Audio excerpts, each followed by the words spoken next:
Sinartan sesanti konjuk ngarsaning Gusti bebuka piwaraning suka tinonton telenging cipta wening manunggal pancering pramana jati kawaryan babaring wekas rinumpaka anglingga luhuring kang murbengrat puja puji pangastuti konjuk ngarsaning Gusti Purbaningrat ingkang sampun hambabar kawilujengan kasarasan satemah panjenengan sedaya dalasan kula saged rawuh mapan makempal wonten ing padukuhan mendhet desa Jerapah wewengkon Kecamatan Banyubiru wonten ing adicara tasukuran merti dusun keparenga kawula sakadang saking paguyuban seni beksan soreng Laskar Bengawan Sore saking lereng Harga Tilomoyo kepareng marak sowan atur panglipur beksan soreng hambabar cariyos keris setan kober dapur Nogoruncing seri Haryo Penangsang mungkin dadosaken raneng penggalih Sagung Prasutresna Budaya kawula nuwun Hamid Pasang Kalimantabi Laskar Bengawan Sore Sugeng Hamirsani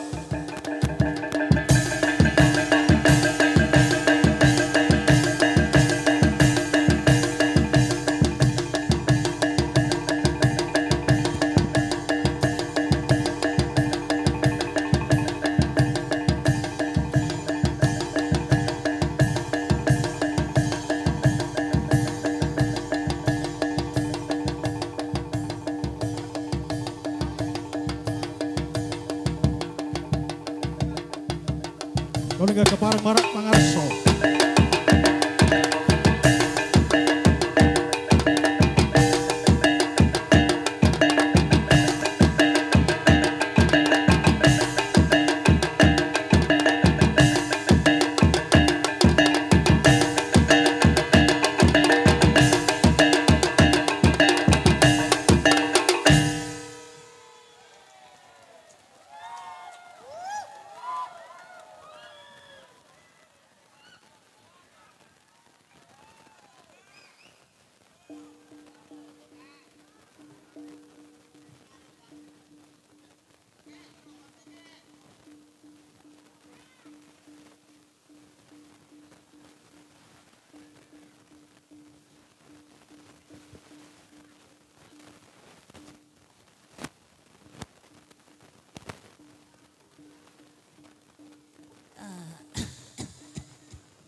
rada bengi kok ngene.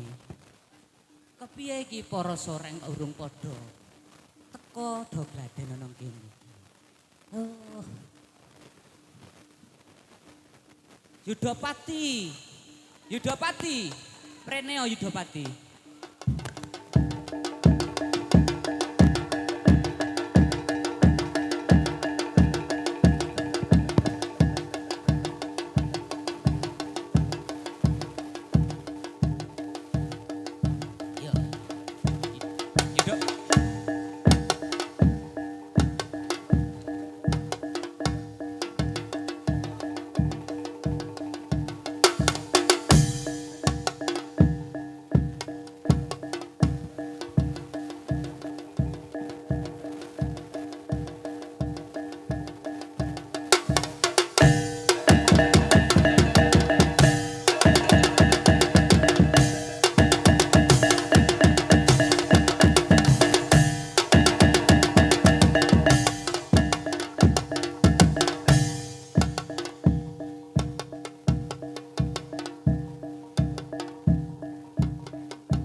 pawolingku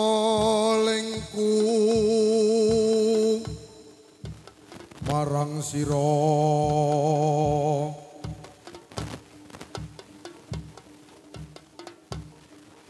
soreng rono rangkut lan kowe pati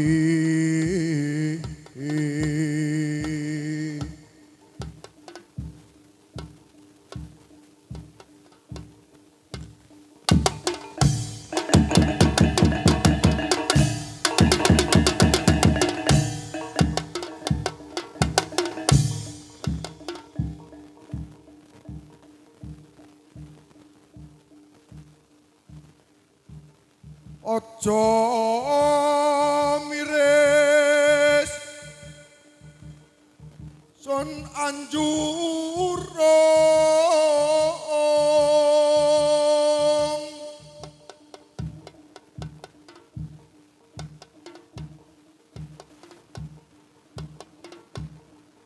maju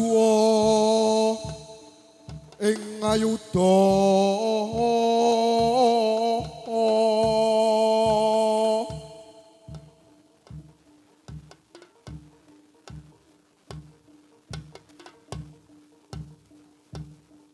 Sopo jujur bakal ati luhung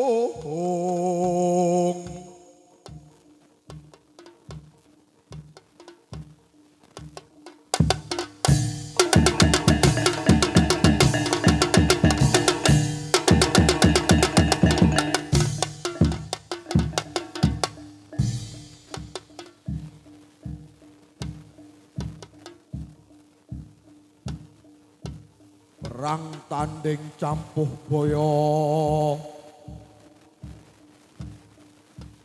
luhuring satriya jati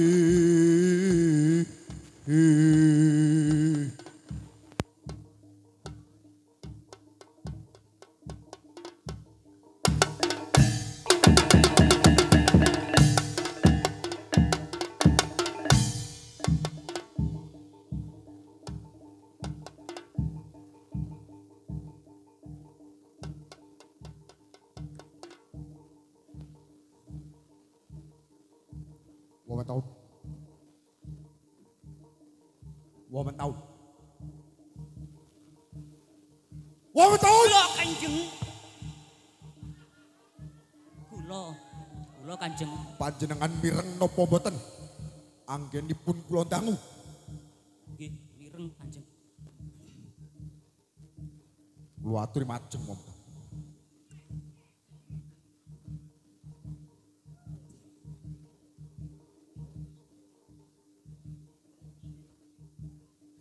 Pundi Kanjeng?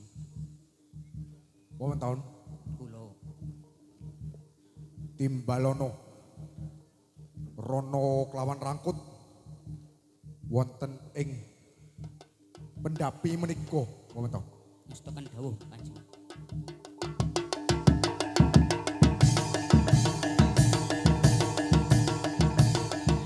Rono lan Rangkut sliramu ditimbali marang Kanjeng Adipati.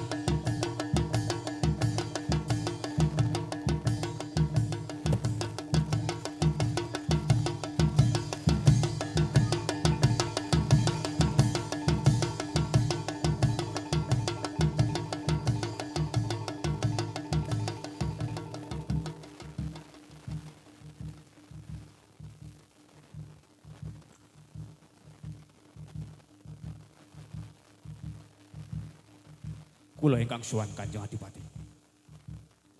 Iya, iya. Rono kelawan Rangkut Paring dawuh.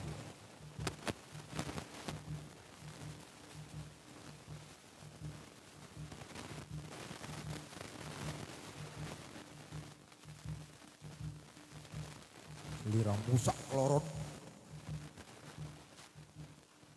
iki pusaka ligat utawa pusaka kang ra ana warangkane. Nalinci. Mula saka iku kowe sak kloron tak utus anggone golek warangkane. Tampanan Rono lan Rangkut. Kersanipun Tampanan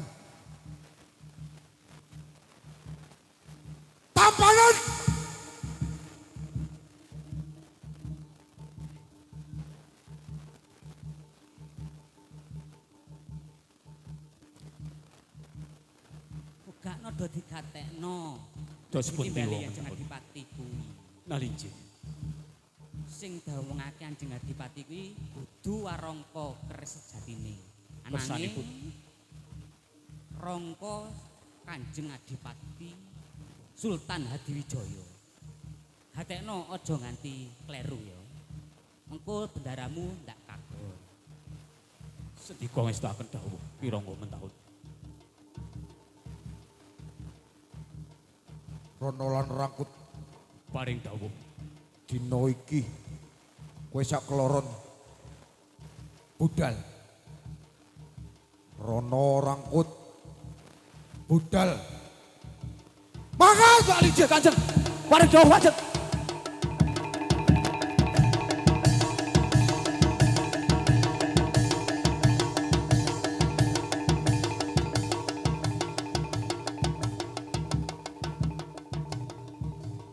Momen taunan para sore kabeh.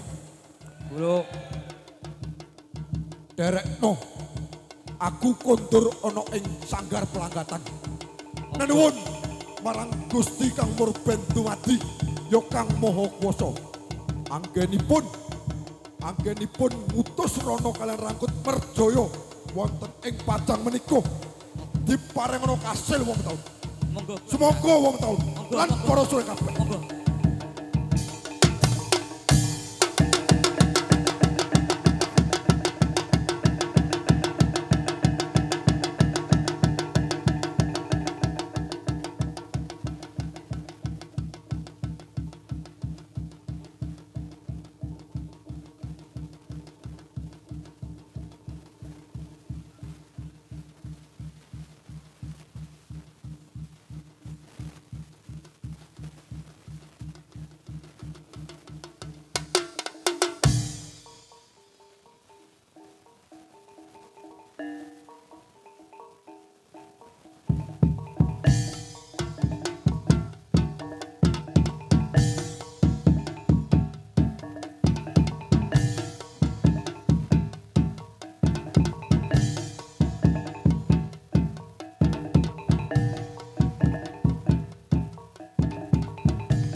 Anggon ingsun mangarsani pemerintahan ana ing Kasultanan Pajang.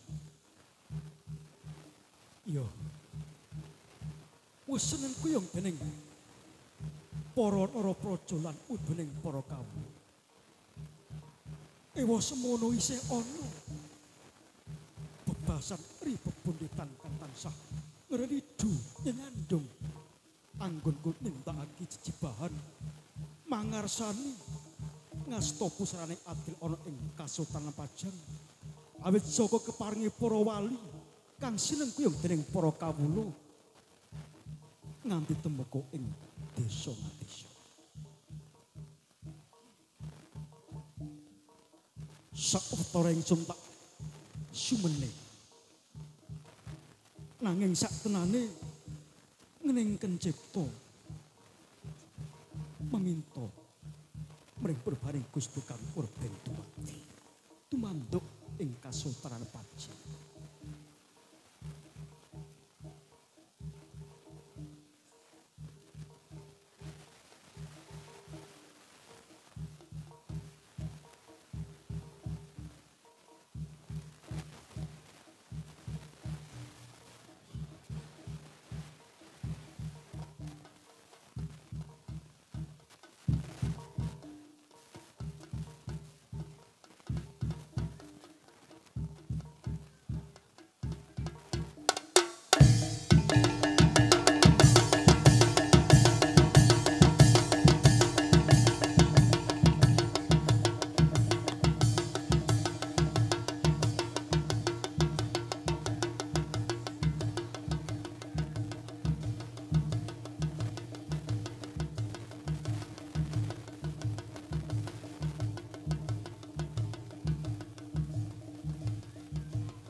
Kakang pemanahan, Kakang Penjawi tak keparengake mlebu ana ing pasaryan ingsun.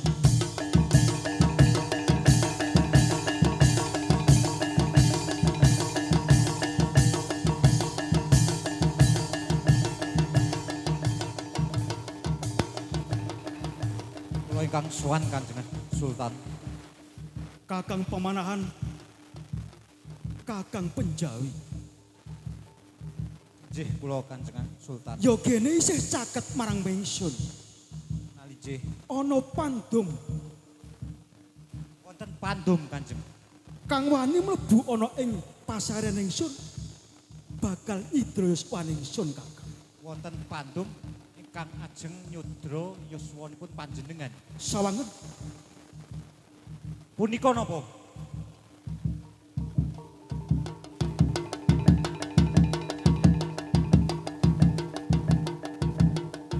Kakang pemanahan, Kakang Penjawi, culno Kakang.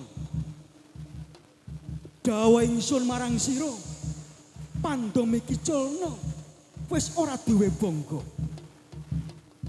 Kersanipun Kanjeng Sultan. Culno sawetara. Menawi dipun pidana mawon kabaripun Kanjeng. Kakang pemanahan, Nalijih pandom iku culno luwih dhisik. nggih ngestakaken sendika dawuh. Ingsun bakal paring dawuh. Mestine Kakang pemanahan apa dene Kakang Penjawi ora sisip sapa satrane pandom loro iki.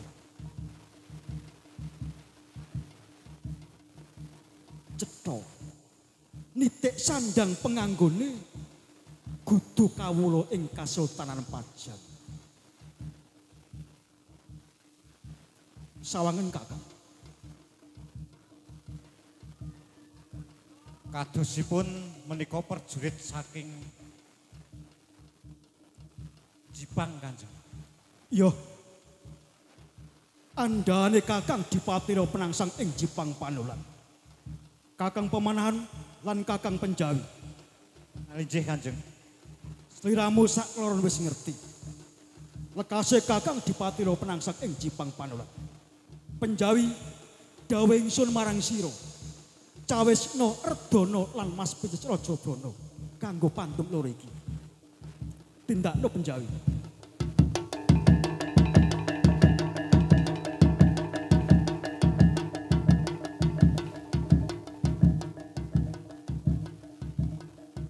Diage weneh ana marang pawungan loro iki. Wenehno Kakang.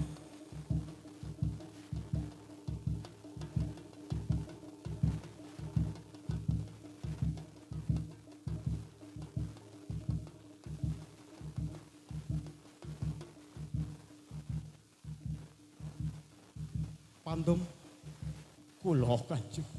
sliramu wani mlebu ana ing pasaran ingsun. Malah kepro bakal nyidra yuswaningsun. Sapa sing kongkonan sliramu? Paring matur Kanjeng. Lepas nyuwun agung ing samudra Pangsapa. Iya, Kula kaliyan adik kula dikengken Kanjeng Adipati Riya Penangsang. lah rak tenan to. Kakang pemanahan, Nalijih Kanjeng Sultan. kaya ngono lho kasih Kakang Dipatira Penangsang. Njeluput ingsun iki apa? Pareng matur Kanjeng Sultan. Pemanahan piye? Kula niku jan gumun sanget dhateng panjenengan. Ing ngatasé durat maka menika lepat badhe nyedra yuswanipun panjenengan. Boten kapidana kapara malah kaparingaken Mas Picis Raja Brana. Kersanipun dos pundi Kanjeng Sultan? Pemanahan Nalijih Kanjeng Sultan. karebet ya Sultan Hadiwijaya aja kok padhakake karo Dipati Jipang Panulan Arya Penangsang. Nalijih. Ya kaya ngene iki wujude kawicaksan ingsun. Nganti ingsun sineng kuyung dening para kawula awit saka nggone ingsun seneng weweh marang para kawula kalebu kadipaten kang bakal merong kampe jinggo. Soreng sliramu diage baliya ning Jipang Panulan. Mbok menawa Mas Picis Raja Brana saka paring ingsun bisa kanggo urip marang anak lan bojomu. Saestu napa Kanjeng Sultan? Sabda Pandhita Ratu, dawuh ingsun Sultan ing Kasultanan Pajang. Matur sembah suwun. Dinten kalangan pun kula nyuwun pareng kuntur wonten ing Kasultanan wonten ing Kadipaten Jipang Panolan. Diake matur ana ratu sembahanmu ya Kakang Dipatira Penangsang.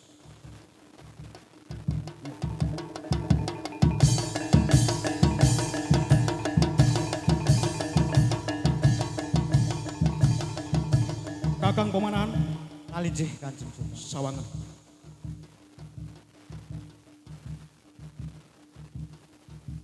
Nak boten kelentu menika pusaka Brongot Setan Kober agemanipun Kanjeng Adipati Riya Penangsang.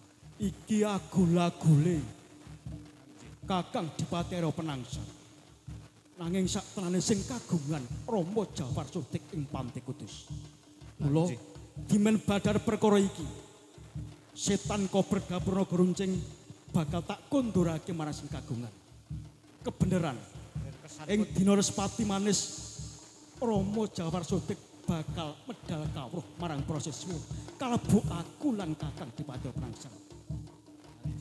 Kanthi basa iki bakal tak aturake. Mengko kan bakal paring pengadilan Rama Jawar Sutik. Ayo, derekno ingsun. Wis tak akan sedikit jauh Kanjeng Sultan.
bacutno para prajurit kabeh.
Para prajurit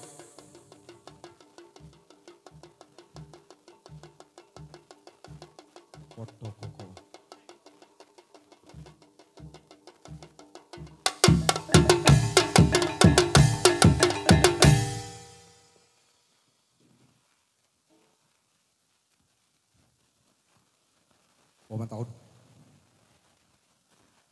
Momen taun. Kula Kanjeng. Kula aturi majeng momen taun. Nggih.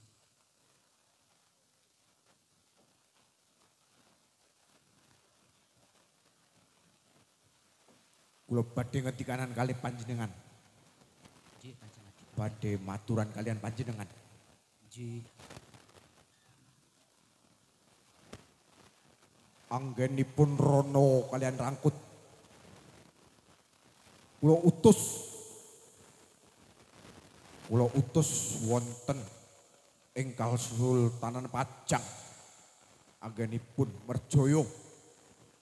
Yo karebet. Yo Hadiwijaya menika sampun pinten dinten momen taun. Yen pemanggih kawula Kanjeng Adipati sakmenika sampun 3 Candra ari kalenggahan punika. Sampun 3 Candra kalenggahan menika. Ngaten. Nggih, Kanjeng Adipati. Nggih. Napa nggih midherek wonten taun anggenipun kula utus menika Rono kalian Rangkut diparing ana kasil.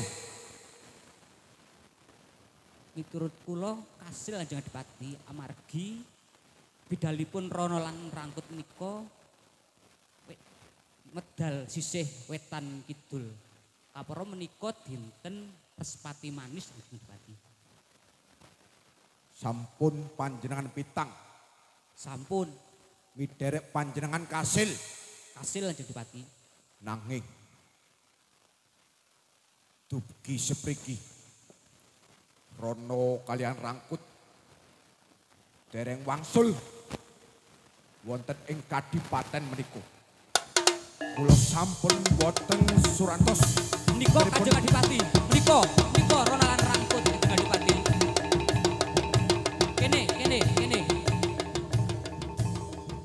Kene.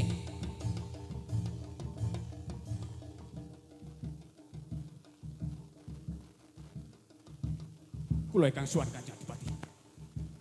Yo. Selamat tekomu. Berkah pangesti panjenengan dalam suwan kula kalih sami kula. Boten namung sungo pangabekti mugi kunjuk Kanjeng Adipati. Yo. Yo, tak topo. Kowe sak kloron. Piye kabul wusanamu anggonku ngutus merjaya ana ing Kadipaten Kasultanan Pajang. Rono Rangkut. Paring matur Kanjeng. Yo. Saestu Kanjeng. Kula sampun dumugi wonten ing Kasultanan Pajang. Yo. Sak banjure. Kula sampun dumugi sak ngajengipun gapura sinapit urang Kanjeng Adipati. Nanging Kanjeng, kula ajeng mlebet wonten ing saklebeting Kasultanan Pajang. Dumadan ical sipating gapura. Ngertos-ngertos dados guwa ingkang beteng dedet Kanjeng Adipati. Dadi guwa kang beteng dedet. Nalijih Sak banjure. kula kemutan menawi kula kinantenan pusaka brongot setan kober. Guwa kala wau kula tamani brongot setan kober ical sipating guwa dados udyan ingkang ageng bledhek sinamberan Kanjeng Adipati. Dadi udan bledhek sinamberan. Nalijih Kanjeng Adipati. Sak banjure. Udan kala wau kula tamani pusaka brongot setan kober. Ngertos-ngertos kula sampun dumugi sak ngajenging gapura malih Kanjeng Adipati. Bali ana ing gapura. Nalijih Yo ora mukal. Anggone Kasultanan Pajang pinter-pinter. Yo sak banjure kowe kepiye? kula kalian adi kula Andom Damel. Yo Adi kula ingkang lumebet, adi kula ingkang damel ontran-ontran wonten sak jawining kadipaten kula ingkang lumebet wonten ing tilampahipun Kanjeng Sultan Hadiwijaya. yo bagus. Sak banjure kepiye? Saestu kula sampun saged lumebet wonten ing tilampahipun Kanjeng Sultan Hadiwijaya. Iso mlebu. Nalijih Kanjeng Adipati. Yo sak banjure iki. Kanjeng Sultan Hadiwijaya anggenipun sare ketawis ngeglo Kanjeng Adipati. Anggone sare ketok ngeglo. Nalijih Sak banjure kowe tumindak piye? Kanjeng Adipati Adi Wijaya kula tamani pusaka brengat setan kober dumadakan wonten Sardula Kanjeng Adipati. Ana macan Nalijih ingkang nyamber dumateng kula. sak banjure piye? Kula gegelutan kalian macan kala wau. Yo, Macan kala wau kula tamani pusaka brongo setan kober. Des. Ngetos-ngetos dados guling Kanjeng Adipati. dadi guling. Nalijih Aja mergo kowe wedi. Dur malah dadi guling. Apa yang ngono? boten Kanjeng Adipati. Sak banjure piye? Kula nyuwun sawahipun pusaka brongo setan kober. Kanjeng Adipati Adi Wijaya kula tamani pusaka brongo setan kober. Des. Mutar Boten Kanjeng. Boten. sak banjure. Dumadakan kula kasempyok singkepipun kula luntak-ludira Kanjeng Adipati. Ora idep. Kowe arek utah getih. Utah grogol. Ora ngurusi. Kang Bagu Adi Wijaya mati opo isih urip? Dereng Kanjeng Adipati. Kepareng matur Kanjeng. Yo, Boten usah kalajengaken kalila wonten ing Kasultanan Pajang. kok iso mengkono? Saatasipun kula kalih Kakang Rakut boten kapidono nanging diparingi bunda. Piye? Buang apa ora? Rangkut. Buang apa ora? Buang! Apa kowe ra nguntal? Yen ora oleh pawengi saka Kasultan Pajak. Ngono. Hei!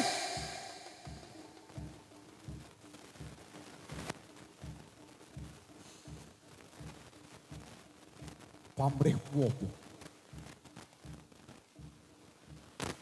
Ini, yo, kowe arek luput koyo ngopo, kowe adikku. Saiki, aku jaluk kuntur. Jaluk bali pusaka brongo setan kober. Rono Rangkut. Aku jaluk pundut pusaka brongo setan kober.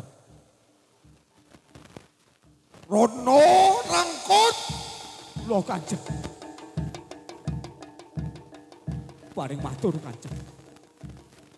Dinten kalanggan punika pusaka brongo setan kober kantun wonten ing Kasultanan Pajang Kanjeng Adipati.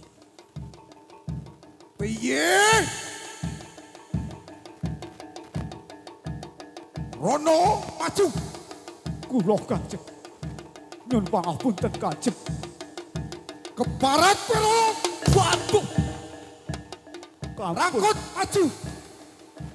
Ke barat. Rono maju kene. Ke barat kowe.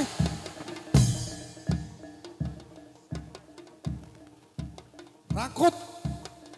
Ke barat kowe. Rono maju. Rangkut maju.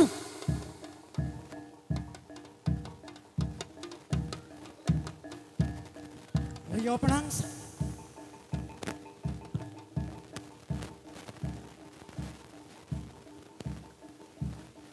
Penangsa. Terus begitu. Langsang. Wis sawetara suwe bapa ora tekan ana ing Jepang. Bareng bapa tekan papan kene dumadakan ana kedadian kang kaya ngono. Langsung. Tenane iki ana kahanan apa? Nganti jebeng Rio Penangsang. Duka kang kaya mangkono kuwi. Prajurit sak kloron bakal tak pateni menika. badhe kula pateni. Arep mbok pateni. Nggih, Penangsang. Yen sliramu keparengake patine Sureng sak kloron iki mesti bakal mati. nggih. Nanging kabeh mau kudu mergane ana apa? Amargi kono kalian rangkut kula utus Merjaya Sultan Hadiwijaya boten angsal damel nanging brongot setan kober ketilar wonten ing Kasultanan Pajang Bobo.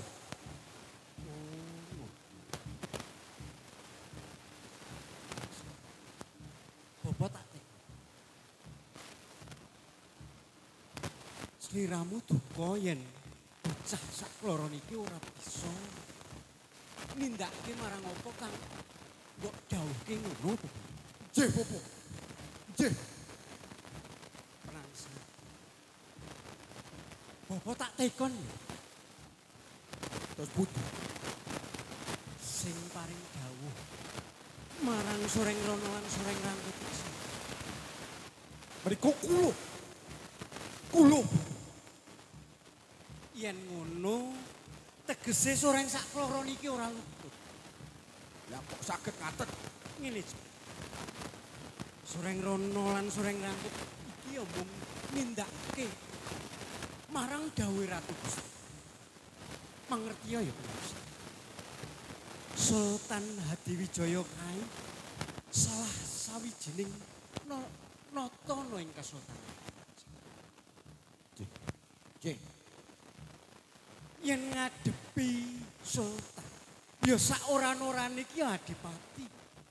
Ora kok ya mung Sureng kang memang. Wawi taun siagano kakarimang kula badhe butung Hadiwijaya. Riyo Penangsang.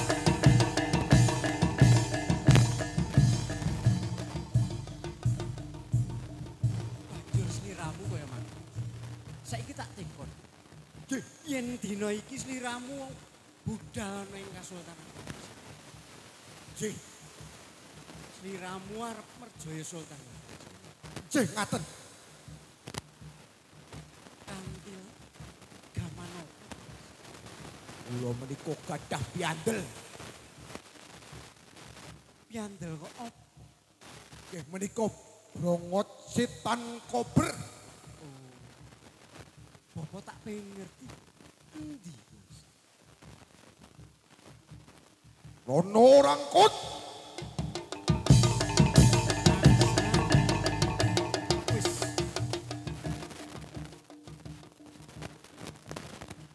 Aja mbok bajutke anggonmu paring duka. Perkara kundure Kiai Brongot Setan Kober. Menggone bapa kang bakal ngupati. Upati kepit Bu. Ngene ya. Kira nggon tau kula seksenone. Langsung Nggih. ora suwe meneh. Ya ana ing dina Anggara Kasih Bapak Sunan Kudus bakal nganakake pendadak ana ing Panti Kudus. Ing mangkon uga kerawuhan Sultan Hadiwijaya. Ya ana ing dina kuwi Penangsang. Bakal kon Kiai Brongot Setan Kober ana astane Jebeng Riyo. Ngaten Bob. Iya. Nanging Penangsang Bapa paring dawuh. Terus pundi Bob? Besok yen wis tekan titi mangsane dina Anggara Kasih. Sliramu kudu teka luwih dhisik tinimbang Sultan Hadiwijaya. Ngaten Bob. Iya. Nggih Bob. Mula saka iku Penangsang sliramu dadi tata. Menggone sliramu gak parengake sowan ana ing Panti Kudus. Nudinjin, ngestaken dawuh Bapak. Kirangga mentahun kula aku titip marang ratu Gusti. Sliramu ndak keparengake nderekake jebeng ya prangsang budal ning pantai. Wis tak kendhani. Prangsang Bapak tak pamit. Oh Nudinjin Bapak. Assalamualaikum. Waalaikumsalam. Atus-atus Bapak. Momen tahun. Kula Latri pajak. Kalian menika soreng kabeh lan momen tahun Syogo toto anggenipun saderengipun mletheki srengenge budal wonten ing Panti Kudus derekno kula para prajurit Syogo toto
Sagung pamirsa kakung miwah putri, mekaten menggah lambanipun tari soreng seniman seniwanti Wahyu Wirabudaya. Mobile kada kekirangan saha kalepatanipun kula tansah nyuwunaken bungsih samudra pangaksami. Sugeng pepisahan, sugeng dalu ngantos dumugi pinanggih wonten ing candhaipun. Nuwun, nuwun, matur nuwun.